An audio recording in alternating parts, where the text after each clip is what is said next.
আপনারা জানেন গতকালকে ঢাকা বিশ্ববিদ্যালয়, ঢাকা কলেজ এবং 7 কলেজের শিক্ষার্থীদের মধ্যে যে সংঘাতময় পরিস্থিতি তৈরি হয়েছে সেই বিষয়টি আপনারা পুরোপুরি জানেন।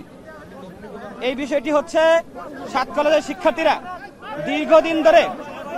দীর্ঘদিন ধরে যারা যৌক্তিক একটা দাবি নিয়ে আন্দোলন করে আসছিল অধিভুক্তি বাতিলের জন্য, এরই পরিপ্রেক্ষিতে গতকালকে 7 কলেজের শিক্ষার্থীরা একটা দাবি নিয়ে, শান্তিপূর্ণ দাবি নিয়ে গণতন্ত্র ও মুক্তিযুদ্ধের দিকে যায়।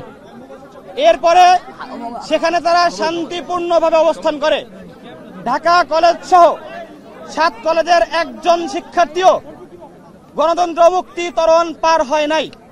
কিন্তু ঢাকা বিশ্ববিদ্যালয়ের শিক্ষার্থীরা সম্পূর্ণ পরিকল্পিতভাবে তারা ঢাকা কলেজের শিক্ষার্থীদের উপরে অস্ত্র শস্ত্র নিয়ে, লাঠি সোটা নিয়ে তারা হামলা চালিয়েছে। আমরা এই সশস্ত্র হামলার তীব্র নিন্দা এবং প্রতিবাদ জানাচ্ছি।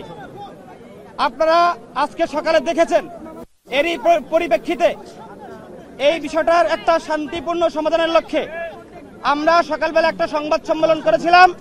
সেখানে আমরা 6 দফা দাবি উপস্থাপন করেছিলাম। সেখানে একটি দাবি ছিল অধিভুক্তি বাতিল করে ঢাকা কলেজ সহ 7 কলেজ শিক্ষার্থীদের যে যৌক্তিক দাবিটি আছে সেটিকে আমলে নেওয়া। ঢাকা বিশ্ববিদ্যালয় প্রশাসন সহ সংশ্লিষ্ট কর্তৃপক্ষ বিষয়টি আমলে নিয়েছে, এজন্য আমরা তাদেরকে সাধুবাদ জানাচ্ছি। কিন্তু আমাদের এখনো 5টি দাবি বাকি আছে। এই দাবিগুলো মেনে নেওয়ার জন্য এখনো কোনো প্রক্রিয়া কর্তৃপক্ষের পক্ষ থেকে অনুসরণ করা হয়নি। আমাদের গুরুত্বপূর্ণ দাবিগুলোর মধ্যে রয়েছে, গতকালকে ঢাকা বিশ্ববিদ্যালয় শিক্ষার্থীরা আমাদের ইডেন কলেজ, বদরুন্নেসা কলেজের সহ 7 কলেজের নারী শিক্ষার্থীদের নিয়ে কুরুচিপূর্ণ মন্তব্য করেছে, অশালীন অঙ্গভঙ্গি করেছে। এই দায় নিয়ে ঢাকা বিশ্ববিদ্যালয় কর্তৃপক্ষকে অবিলম্বে ক্ষমা প্রার্থনা করতে হবে।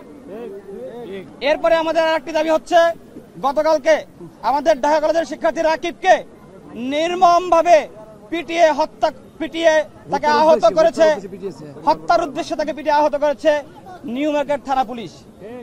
এই হামলার সাথে যারা জড়িত, দায়িত্বরত থানার ওসি, এসি সহ এই হামলার সাথে যারা জড়িত আছে তাদেরকে আগামী 24 ঘন্টার মধ্যে প্রত্যাহার করে বিভাগীয় ব্যবস্থা নিতে হবে।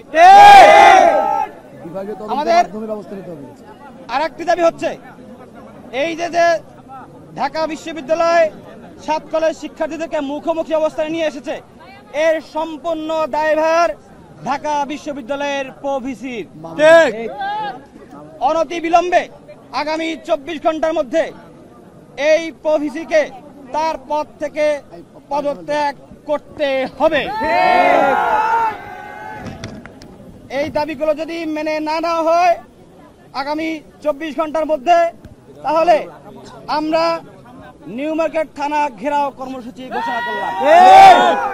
সেই সাথে ঢাকা বিশ্ববিদ্যালয় প্রশাসন যদি প্রভিসির বিরুদ্ধে আমাদের দাবি মেনে না নেয় এবং তারা যদি আমাদের সাথে ঢাকা কলেজের শিক্ষার্থীদের কাছে ক্ষমা প্রার্থনা না করে, তাহলে ঢাকা কলেজ সহ 7 কলেজের সামনে থেকে অনির্দিষ্টকালের জন্য ঢাকা বিশ্ববিদ্যালয়ের বাস সহ কোনো যানবাহন চলবে না। আমাদের পরবর্তী কর্মসূচি হচ্ছে, যদি এই দাবিগুলো মেনে না নেওয়া হয় আগামী 24 ঘন্টার মধ্যে, তাহলে আমরা থানা ঘেরাও কর্মসূচি পালন করবো এবং শান্তিপূর্ণভাবে আমরা ঢাকা কলেজ সহ 7 কলেজের সামনে থেকে ঢাকা বিশ্ববিদ্যালয়ের কোনো বাস যেতে দিব না। আমরা প্রত্যাশা করছি এই 24 ঘন্টার মধ্যে সরকার কর্তৃপক্ষ বিষয়টা অফিসিয়ালি মিটমাট করবে। আমরা কোনো সংঘাত চাই না, ঢাকা বিশ্ববিদ্যালয়ের শিক্ষার্থীদের সাথে আমাদের কোনো সংঘাত নেই। আমরা মূলত একটি প্রশাসনিক জটিলতার বিরুদ্ধে দীর্ঘদিন ধরে আন্দোলন করে আসছিলাম, কিন্তু তারা আমাদের কথা আমলে নেয়নি। এই জন্যই আমাদের এই কর্মসূচি। ধন্যবাদ সবাইকে।